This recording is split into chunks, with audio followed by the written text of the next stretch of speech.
Hello, everybody. This is me, as you can see from the photo. I am from New York. Who else is from New York? Okay, Devin. Okay, cool. I run New York Angular meetup, and I've been doing lots of forums throughout my life. I remember doing forums in Delphi, forums in WordPress. Then I got a real job in fintech, more forums. And then I worked in Firebase, a lot of forums.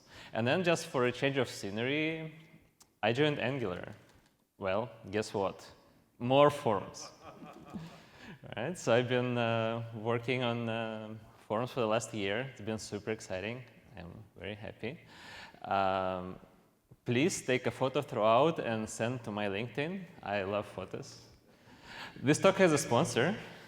A conference has a sponsor. A talk can have a sponsor. Enya is the sponsor of all the funny things I say in this presentation. Yeah. So thank you.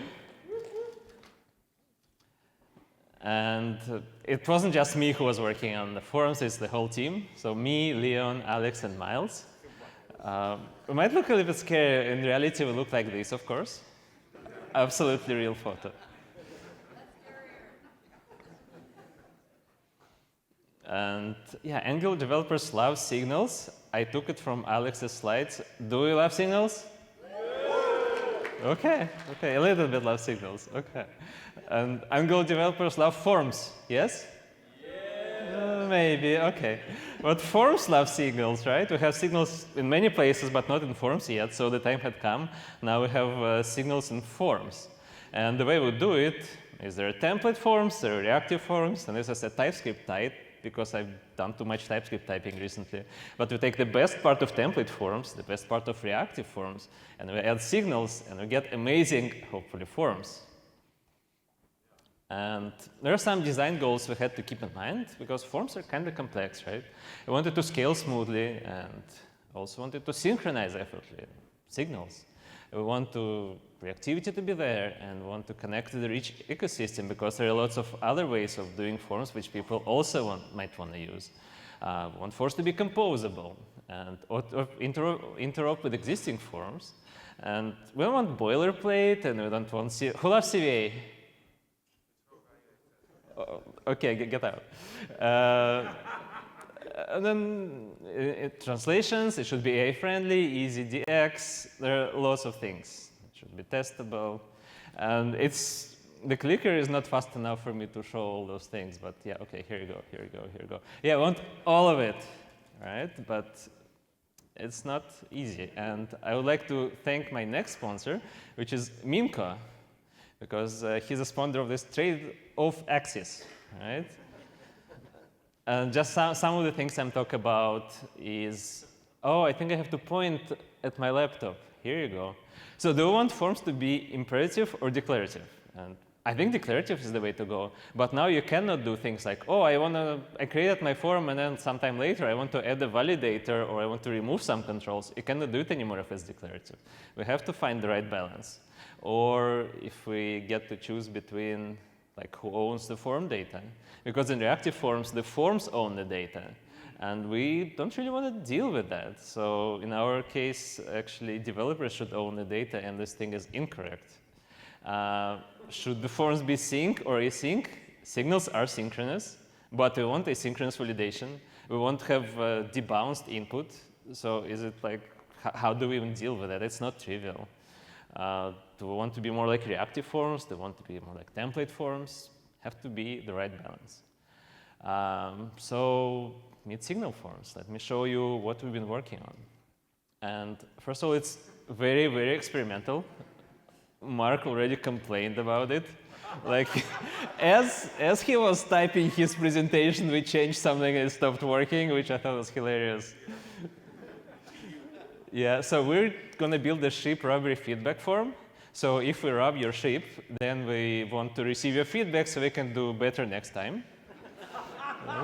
So you can provide the rating, your feedback, and then next time we'll do better. The interface would look like this. And then signal forms, obviously they start with a signal. So you have a signal with all the default values. Of course, the default rating is 5. we'll meet again, so keep that in mind.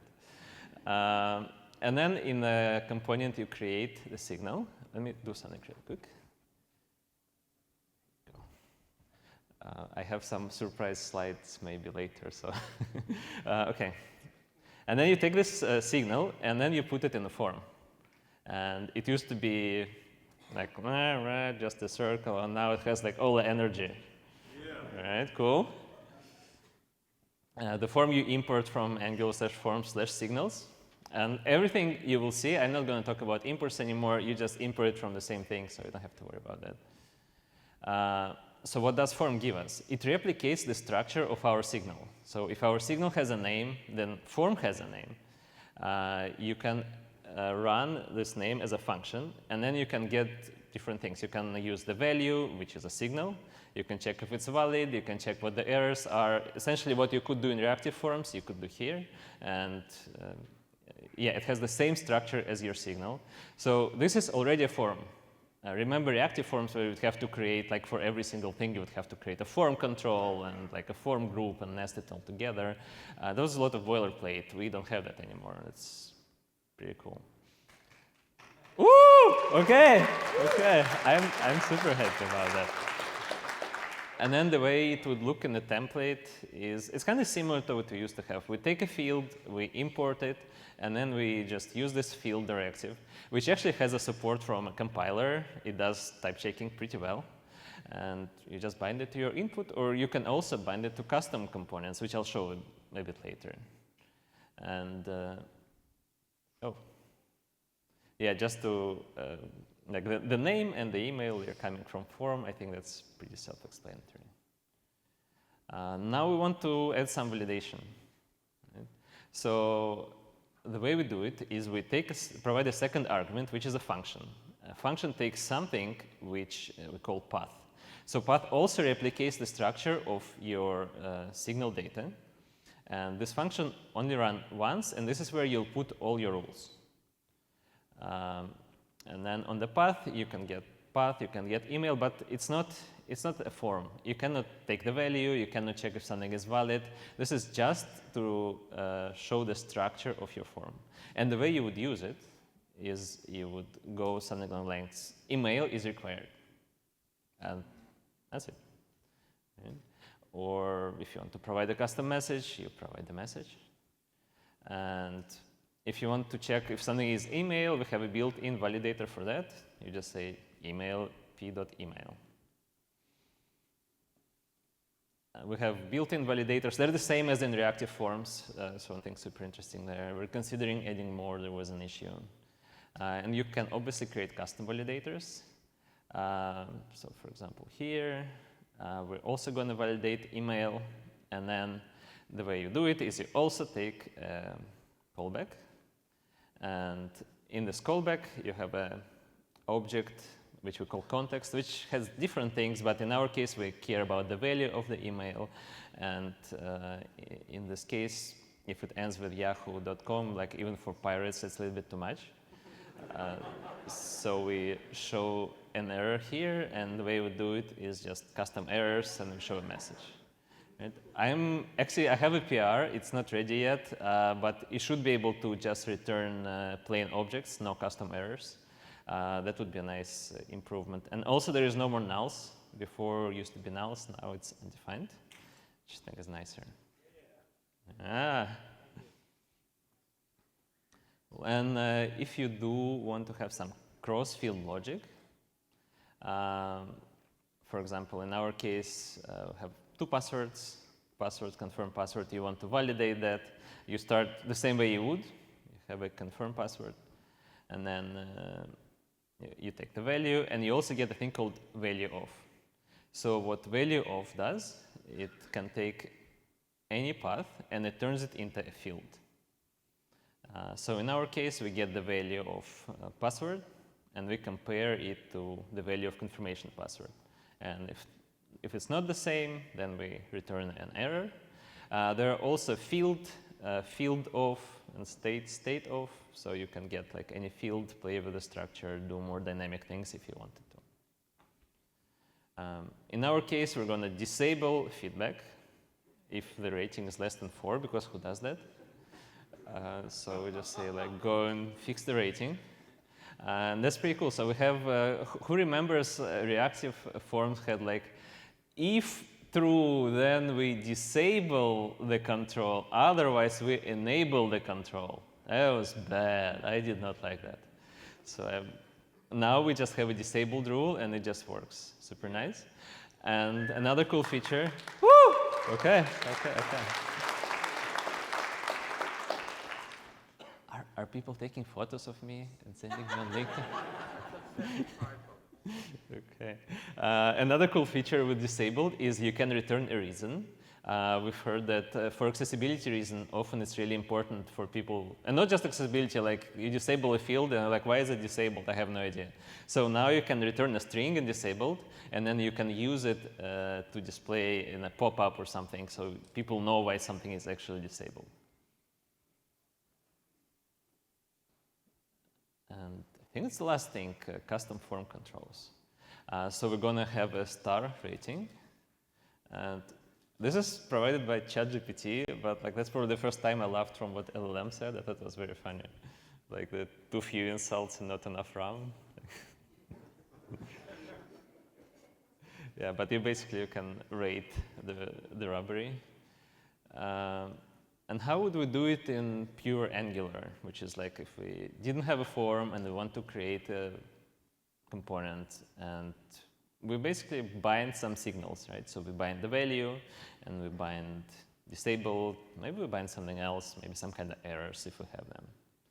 And then in the actual components, is the way we would go about that is we'd have a model for value, and that's basically just implementation detail. I don't know, who knows how to implement this? Who looks at this like, I know what's there. Okay, so basically what it does, it shows 5 stars, and then it makes it light up in case it's, it's based on the rating, basically. And then once you click on the star, we actually set the rating, and that's all there is. We also want to support disabled, so disabled is an input. And if something is disabled, then we set opacity to 0.5, and we disable pointer events. Right? So this is how it looks like. So how would we do it with signal forms? Right? So I would like to welcome signal-based expression has been checked form control value accessor. Woo! Okay, obviously I'm joking. I had a presentation in the beginning where I was talking about how we're not using CVA anymore, and I forgot how it's called. I was like, control like something, like it's so complicated, even the name I don't remember. I'm so happy this thing is gone. So the way you would do it with signal forms is essentially the same. We use the special field directive. And what the field directive does, it basically takes the value, takes disabled, and all the properties of the field, and it spreads it across inputs. So we don't have to change our star ratings component at all. And we don't really have to use it with forms. So we can have components which work both with forms and without forms, which is pretty cool. And to make sure it confirms with the interface, we implement form UI control. And then we can have a value, we can have disable, where value is a model, and we can have many things. So here, disable reasons. And what if something is read-only? You can do read-only in TypeScript. Who knew, right? That's hilarious. You can take valid, dirty, pending, errors. There are more things. Also, if you're using one of the built-in validators, we provide so-called metadata, where we actually, like, you say, oh, minimum value of this input is 4 for rating, right? We can also take this information and then we can use it on our input. And that's essentially it. The form has been submitted. It's going to be available in the next version. We are releasing it as experimental in November, mid-November somewhere.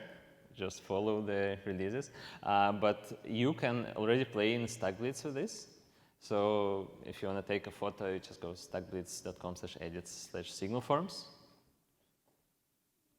And there is still some things which we are still working on. So docs are certainly not ready, but will be ready before we release it as experimental.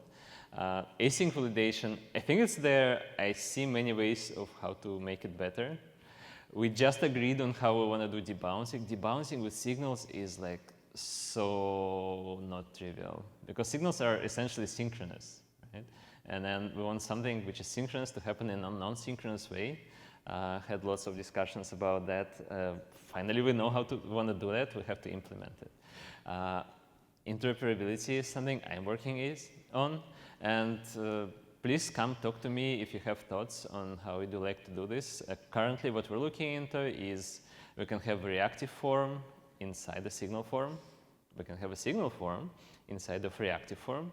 And we want to have controls which support, actually fields should support both controls and the new fields. And maybe converting validators. There are like different ideas floating around. But yeah, it's not super clear like what would work for everybody. We were looking at some performance optimizations, some signal magic dynamic forms. I talked to people at ng-conf yesterday, like last few days. And every second person has a dynamic form they've been supporting, something along the lines of server sends us a form, and then we generate the whole thing from JSON. If you have super interesting use cases with dynamic forms, also please talk to us. And I'm happy this list is not that long, actually. It used to be longer. And that is it. Thanks, everyone.